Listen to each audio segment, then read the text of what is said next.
News headquarter.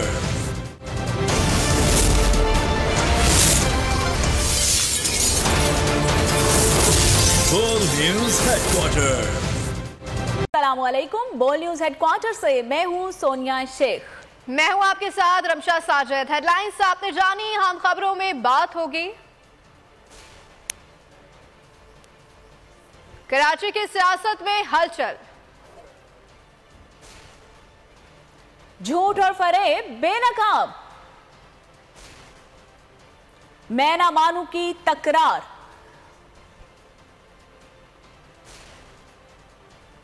और तहरीक को lead कौन करेगा।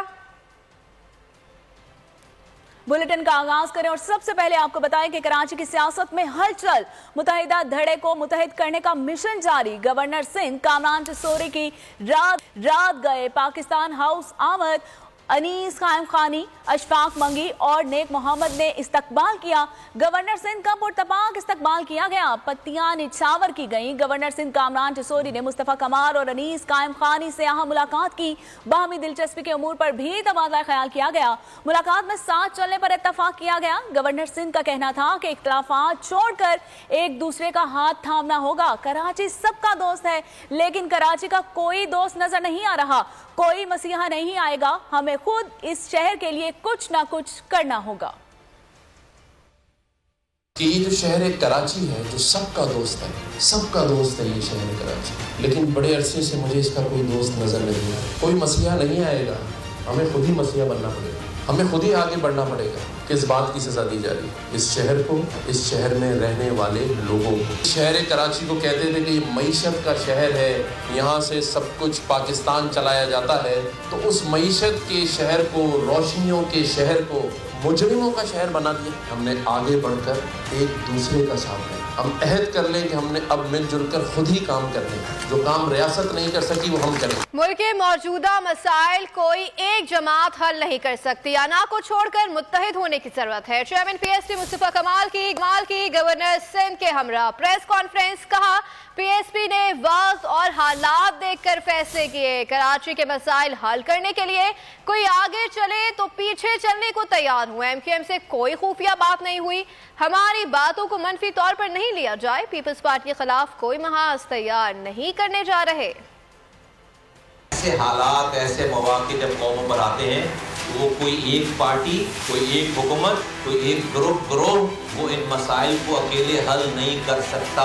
ऐसे मौके पे हम ये समझते हैं कि मुल्कों को इंक्लूसिव पॉलिटिक्स की जरूरत होती है, साथ जुड़ने वाली पॉलिटिक्स की जरूरत होती है। शहर के मसाइल के हुकूक के लिए कोई भी आए और आगे चले, मैं उसके पीछे चलने के लिए तैयार हूँ। शहर के लोगों की भलाई के लिए हम सबके साथ काम करने के लिए, मिलकर काम करने के लिए, जुड़कर काम करने के लिए तैयार हैं। हमारी एमक्यूएम से डायरेक्ट या इनडायरेक्ट खुफिया या जलवत में या खलवत में कोई बात नहीं हुई है, ना आज तक हुई है। मैं पाकिस्तान पीपल्स पार्टी से भी रिक्वेस्ट करना चाहता हूँ कि हुक्मरानी है, हम उनके खिलाफ कोई महाज खुदा न खास्ता नहीं बना रहे। बुलेटिन में आगे देखिए, राजा के बहाने। उमर जहूर के साबिक एहलिया ने उमर फारूक जहूर के झूठ और फरेब में लेटे बकरू चेहरे को बेनकाब कर दिया। बोल न्यूज के प्रोग्राम ऐसे नहीं चलेगा में गुफ्तगू करते हुए सोफिया मिर्जा ने कहा कि उमर जहूर फ्रॉडिया इंसान है और फ्रॉड के जरिए पैसे कमाता है। पता नहीं और कितनी लड़कियों के साथ उमर जहूर ने फ्रॉड किया होगा। झूठ के जुराइम से पर्दा उठाते हुए सूफिया मिर्जा का मजीद कहना था कि उमर जहूर से मेरी बच्चियों का मसला 2009 से है। मेरी बच्चियां 2.25 साल की थी जब ये अगवा करके ले गया। मैंने अपनी बच्चियों की कस्टडी उन्हें नहीं दी और ना ही पैसे लिए। उमर जहूर सदफ और नाज को जुबैर की बेटियां बनाकर बाहर ले गया। आई थिंक एक फ्रॉडिया है, लोगों के फ्रॉड से पैसे जमा करके किसी बेवा के पैसे लेके किसी बेचारी लड़की के मेरी औलाद दे के चला गया, मेरा जेवर रखा और पता नहीं कितनी लड़कियों के साथ किया होगा। तो ये इनका बिजनेस है फ्रॉड करना। ये फ्रॉड टाइकून है, ये बिजनेस टाइकून नहीं है। Fraud tycoon is the right word for his whole family.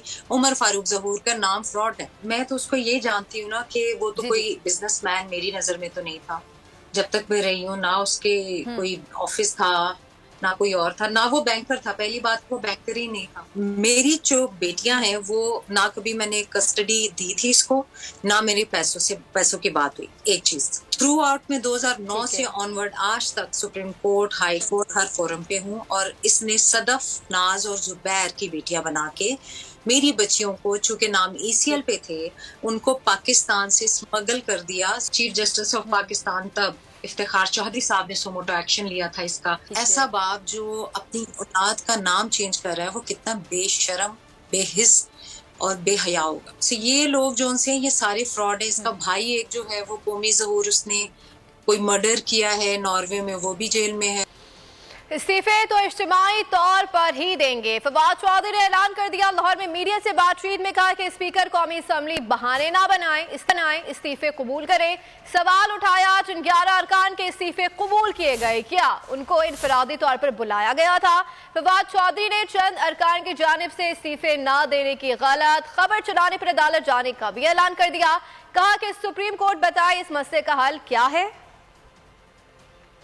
हम इज्तिमाई इस्तीफे देना चाहते हैं क्योंकि ये हमने कोई स्पीकर साहब के लिए एंटरटेनमेंट का बंदोबस्त नहीं किया हुआ। स्पीकर साहब जो है किसी काम लग जाए। आपने वो 11 लोग जिनके इस्तीफे आपने मंजूर किए, क्या आपने उनको बुलाया था? 3 नाम जो आपने आज ये जो मीडिया में लीक कराए गए, और मैं ये समझता हूँ कि उसको चैनल को सू भी करने जा रहे हैं। हमारे इस्तीफे आपके पास आए, अब आप कह रहे हैं कि आप उनको कबूल नहीं कर रहे, लिहाजा अब हम सुप्रीम कोर्ट के पास जा रहे हैं दोबारा। सुप्रीम कोर्ट हमें बताए कि अब इस मसले का क्या हल है। नवाज शरीफ ने इस मुल्क में मार्शल लॉ लगवाने की कोशिश की। जो भी टेक्नोक्रेट्स आएंगे वो मामलात को नहीं संभाल सकेंगे। सारा जो कसूर है वो आपका निकलेगा। ये भी एक और ऐसा ही आइडिया होगा जो बुरी तरह पिट जाएगा। ऐसे आइडियाज ना सोचे। आइन के तहत नए इंतखाबात पाकिस्तान के मसाइल का वाहिद हल है। ये क्या मामला है कि जब भी मंडी लगती है जरदारी साहब बोरियां भर के सिंध से पंजाब में आ बैठते हैं। तहरीक इंसाफ ऐवान छोड़ने पर तैयार। इस्तीफों की मंजूरी के मामले पर रजीम चेंज सरकार में मानूंगी ना तकरार।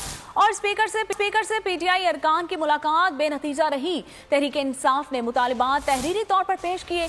वाज़ेह किया कि ऐवान में वापस नहीं आना। मुतालिबा किया कि ताखीर ना करें, हमारे इस्तीफे मंजूर किए जाएं। स्पीकर परवेज अशरफ वही रट्टा बयान दोहराते रहते हैं। कहा जिससे इस्तीफा देना है PTI हाथ से लिख के दे।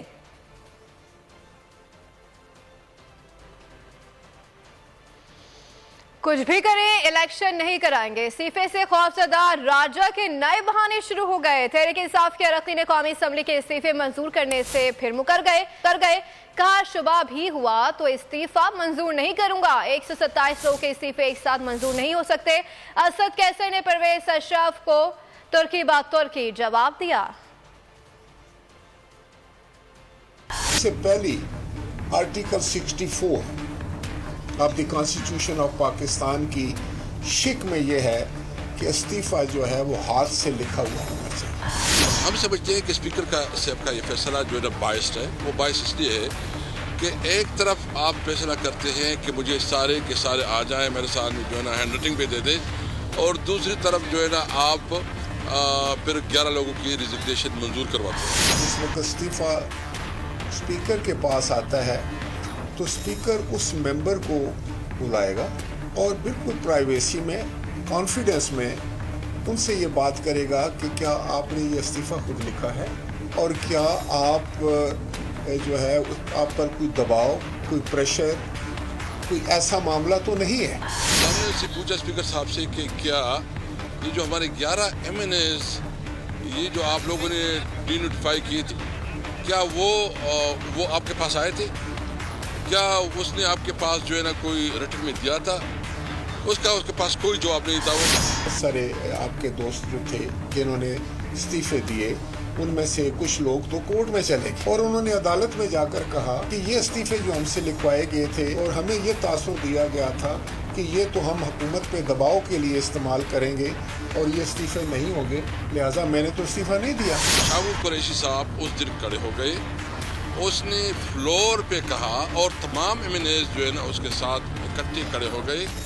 उन्होंने एलानिया कहा कि हम अपनी सीट से रिजिग्नेशन दे रहे हैं। जावेद हाशमी साहब ने भी इस तरह किया हुआ था और सुप्रीम कोर्ट के अंदर वो केस गया भी और उन्होंने इसको कैटेगरिकली कहा कि जो फ्लोर पे आके बात करता है उसकी रिजिग्नेशन जो है ना मंजूर होती है।